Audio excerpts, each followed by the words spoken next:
Mapagpalang hapon po sa ating lahat. Ako po ay nagpapasalamat po sa Panginoon sa kaligtasan nga po. Sabi nga po ni Pastor kanina, out of billions of people ay isa po sa pinili ng Panginoon. At yun, ganun din po sa board exam, parang board exam lang. Out of thousands po na nag-take, ay isa po sa niloob ng Panginoon na pumasa. Thank you po. Salamat po sa Panginoon. Napakalaking biyaya po nung doon ka sa 6,000 na pumasa na pasama kaysa doon sa 11K na bumagsak. Ako po ay natutuwa at nagpapasalamat kasi kahit po ako, sarili ko, hindi po ako confident na ako ay papasa nito pong April. Gawa nga po nung first day po, yang ako pa ay walang tulog na nag-exam.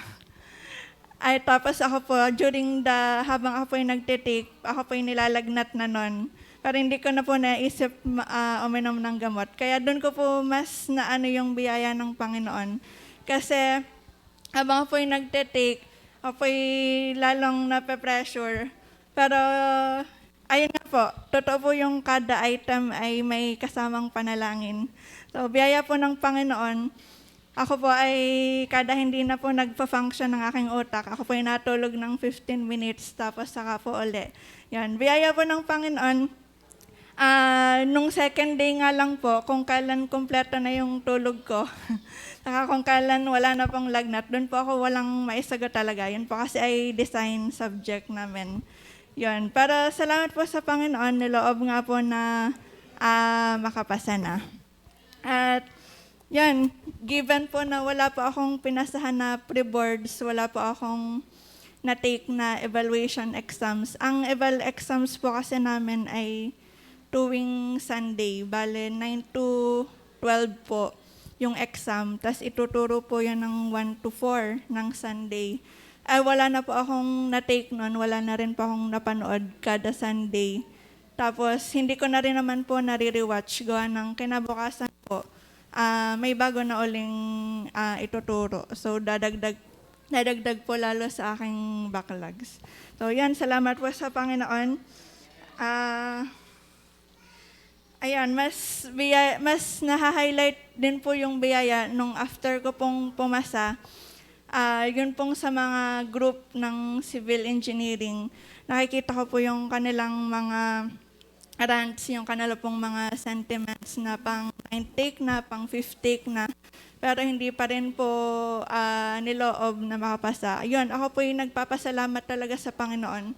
Kasi yun, hindi ko po talaga din hindi ko po expected na kakayanin ko ng first take po. Yan, salamat po sa Panginoon doon, maging sa provisions po ng Panginoon. Yang lahat na po ng luto ng talong ay naluto namin. Kasi gulay lang po ang mura doon sa Manila. Yung mga processed foods po parang halos doble nung presyo dito. Kaya po, ay mas okay na rin naman po at at least po ay healthy. Ayan, maging sa kalusugan po, the entire review naman po hindi naman po nagkasakit. Nung board exam lang po mismo.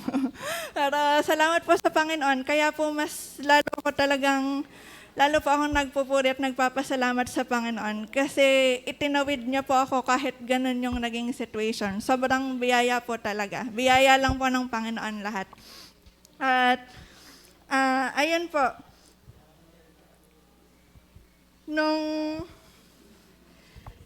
nung after po ng ang exam, after po nung lumabas yung result, hindi ko pa rin po halos ma-absorb. Po nung habang nag-aantay po, hindi po ako nagpa-function gaano. Kumbaga kaya nga po ako umuwi kasi ang dami ko pong SK-related duties na kailangan pong mga papel na ipasa.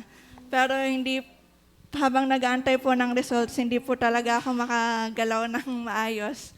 Tapos, nung Friday lang po, di lumabas nga po yung results. Tapos ay may opening po kami ng liga kahapon. So, nung Friday lang po ako nag-start nakakilos, kaya hindi ko po talaga ma-absorb pa. Pero yun, pag nabubulay ko po sa gabi, kapag yung nananalangin na, magpapahinga na, parang ang ano pa rin po, parang fresh pa rin po sa pakiramdam na, engineer na nga ako. Tapos iba pong pakinggan yung unang tawag sa'yo na engineer na pasado ka na kasi nung graduate ka pa lang ng engineering course. Yan. Salamat po sa Panginoon. Maging yun nga po sa SK. Yung SK po ay isa po yan sa iniluluhod ko rin palagi sa Panginoon. Kasi yan po yung isang, ang tagal ko nang gusto rin pong bitawan at sukuan. Pero palagi pong may ipinapakita ang Panginoon na ituloy. Kasi yan po ay outside of my comfort zone din. Hapon po, opening namin. Pero parang palaro ko, pero hindi ako umimik kahit once. Yan. Salamat po. May ate na kayang mag-MC. At may mga iba, yung mga family po na sobrang supportive din. Yung mga hindi ko po kayang gawin ay sila po talaga. Lalo na po sa liga, sobrang mabigat po sa akin mag-organize ng isang bagay na hindi naman po ako familiar. May mga magtatanong po sa akin sa pagkuha ng referee. Nagdinidiscuss po sa akin ng referee, mga 1 man, 2 man. Hindi ko naman po naiintindihan. So, yun, para biyaya po ng Panginoon, nakakautay naman. Nakaraos na nga din po ng opening kahit hindi po gamay mag-organize ng mga ganyang paliga.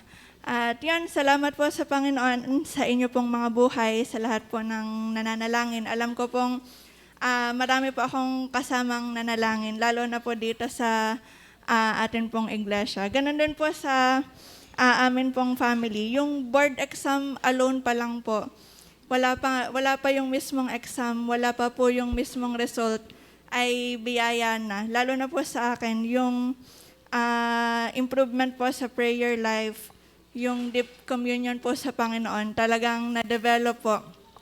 Lalo na po nung 10 days before boards, talaga pong hindi, after po nung Holy Week, di ako po umuwi. Nung bumalik na po ako ng Manila, hindi po ako maka-review kasi sobrang pressured at kabado ko na po nun, hindi po ako makakapag-function ng maayos. So parang first time ko pong na-experience, ang usual ko po kasing sleeping time ay 11 p.m. to 5. Yun, hindi pa ako makatulog ng maayos. Yung 10 days before boards po na yun, parang doon ko po iniyak sa Panginoon lahat. Yung kaba, yung pressure, lahat po ng iniisip bukod sa board exam ay parang doon ko po talaga na-surrender. Yun, parang yun po yung isa sa longest prayer ko po sa Panginoon. 11 to 5 po yun. Natulog po ako magsi-6 na. May klase po ako ng 7 a.m. nun, pukto po yung mata ko. Pero salamat po sa Panginoon, after po nun, after ko pong iiyak lahat sa Panginoon, talagang doon po nag-start na ako po yung mag-function na uli. Yan. Salamat po sa Panginoon, parang kailangan lang po, kahit minsan parang ang dami pa nating kailangan gawin. Kailangan po talaga natin ng yung parang break po, nakasama ang Panginoon para mag-work po tayo ulit.